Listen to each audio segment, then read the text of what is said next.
Hola, buenas tardes, ¿cómo están? Espero que se encuentren muy bien. Acá iniciando esta segunda semana de clases virtuales. En esta oportunidad quiero comentarles brevemente qué es el cristianismo y, bueno, dar cuenta de la importancia que adquiere esta religión monoteísta en Occidente. Em, en realidad, nosotros ya lo hemos visto en clases. Hay em, dos grandes soportes culturales de lo que es la civilización occidental. Por una parte tenemos la filosofía griega y la cultura latina, y por el otro lado tenemos el desarrollo que adquiere el cristianismo como la principal religión monoteísta de Occidente. En Chile particularmente, de acuerdo a una encuesta de la Universidad Católica del 2019, se afirma que aproximadamente un 63% de la población adhiere a esta creencia. Hablemos un poquito de Jesús, de su vida y de su contexto. Eh, donde nace él, Palestina, era una zona que fue sometida al Imperio Romano. Fue Pompeyo quien le obligó a pagar tributo y más adelante fue una provincia romana, una vez que fallece Herodes, uno de los reyes que de alguna manera los romanos imponen en Palestina. Los grupos judíos ortodoxos fueron bastante reticentes a la entrada del helenismo y provocó una fuerte reacción. También hubo grupos judíos más exaltados que se opusieron violentamente a la invasión romana, entre ellos los celotes. Eh, Jesús.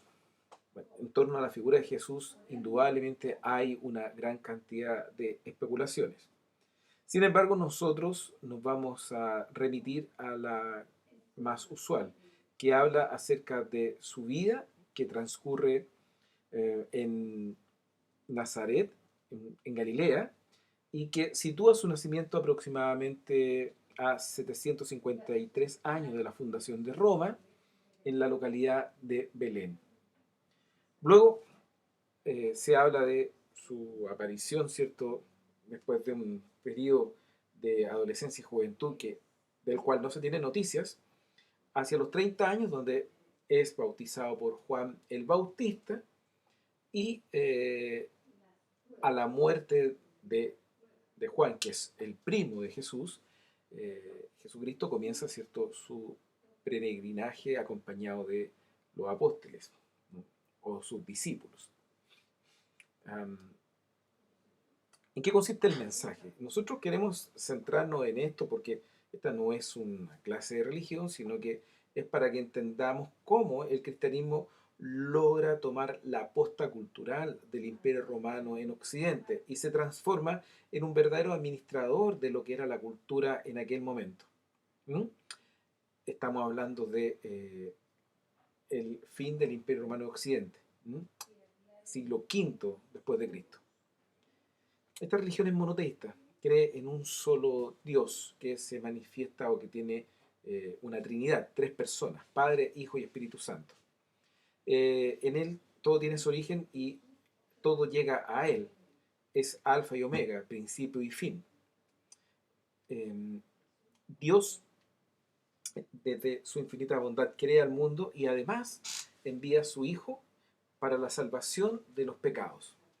El momento en que Dios envía a su Hijo, a Jesucristo, a la tierra, ese se considera el año cero, y así Dios y Cristo le dan sentido a la historia humana, una historia de carácter lineal, teleológica y escatológica. Teleológica es decir que tiene una finalidad, y escatológica ya que está marcada por el fin de los tiempos, por la muerte. ¿Mm? Eh, un segundo aspecto, tal vez uno de los más importantes, establece lo que es el mensaje de Cristo, ¿no? La buena nueva, y esa que tiene que ver con un nuevo mandamiento. Eh, el amor como centro y proyecto de vida. Es la famosa regla de oro cristiana. Ama a tu prójimo como a ti mismo. Entre otros evangelios está en Juan 13, está en varias partes también. ¿No? Aquí también hablamos de la universalidad, ya que todos son hijos de Dios. Aquí hay igualdad y hay un amor fraterno.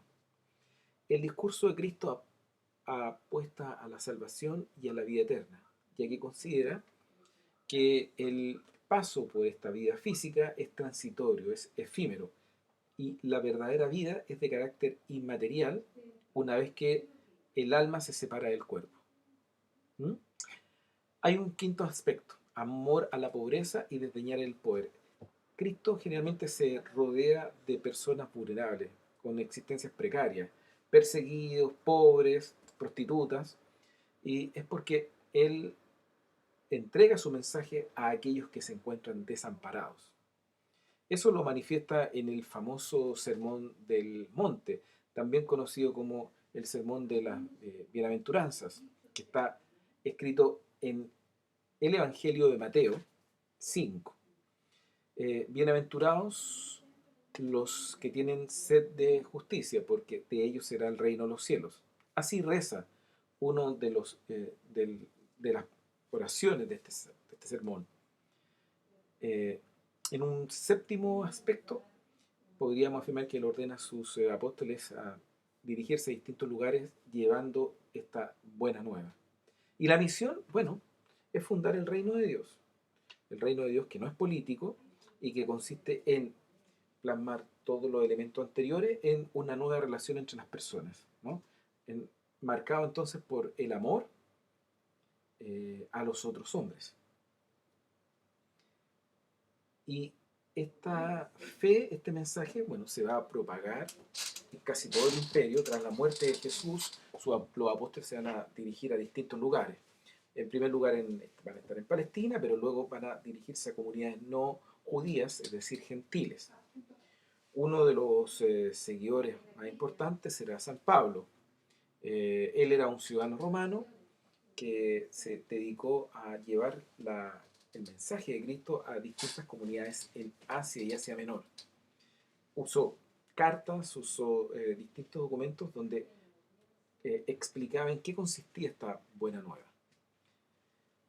San Pablo junto a San Pedro llegarán a Roma y aquí sufrirán los rigores de la persecución.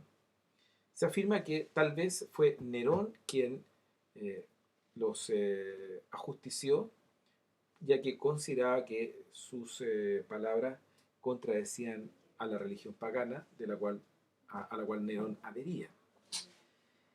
En sus inicios, los cristianos se agrupaban en comunidades, en zonas urbanas, vivían de manera bastante precaria, eh, vivían de manera clandestina y tenían que utilizar ciertos elementos o ciertos rituales de comunión, es decir, para que vivieran en comunidad.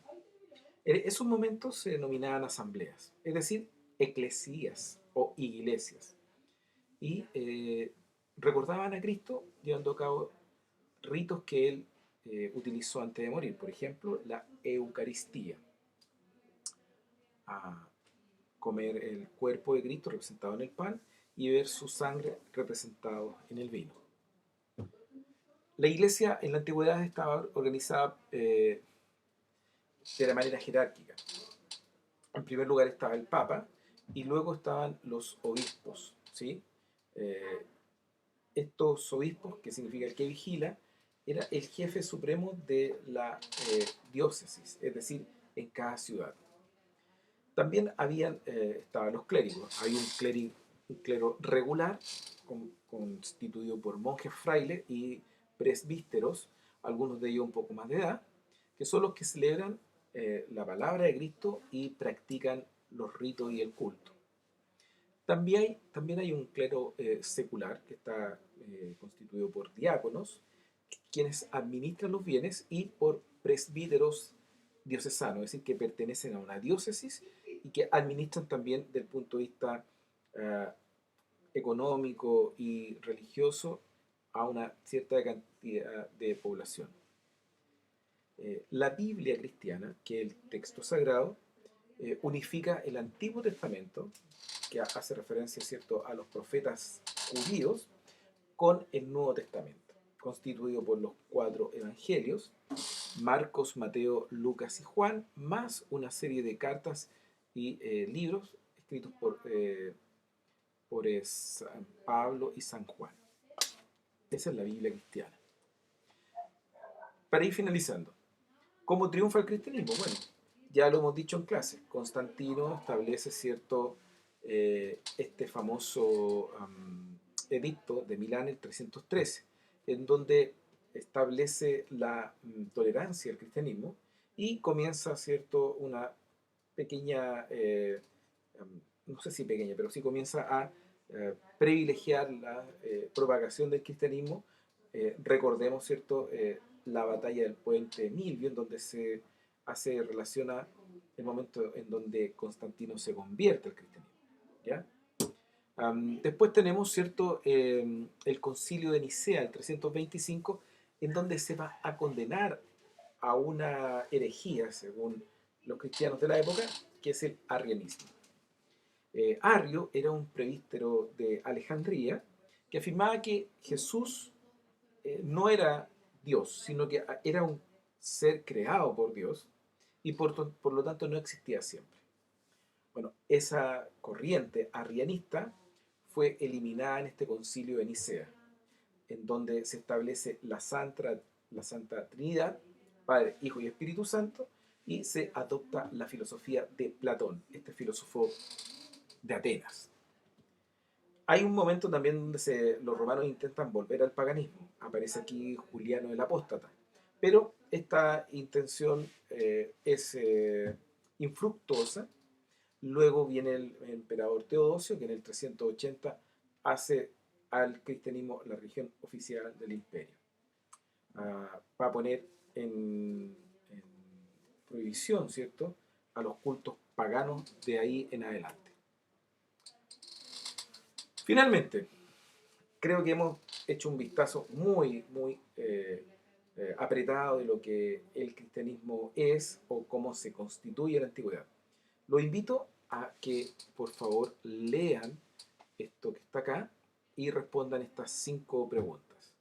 Tiene que ver con la regla de oro cristiana y cómo nosotros hoy día podemos identificar esa regla de oro con otras éticas en filosofías o en religiones tales como el hinduismo, confucianismo y el budismo. Y reflexionar en torno a cómo la importancia que uno le puede dar a esta regla de oro. Lean las preguntas y trabajen esto en grupo de a 3 personas. Un abrazo, que estén bien y espero no haberlos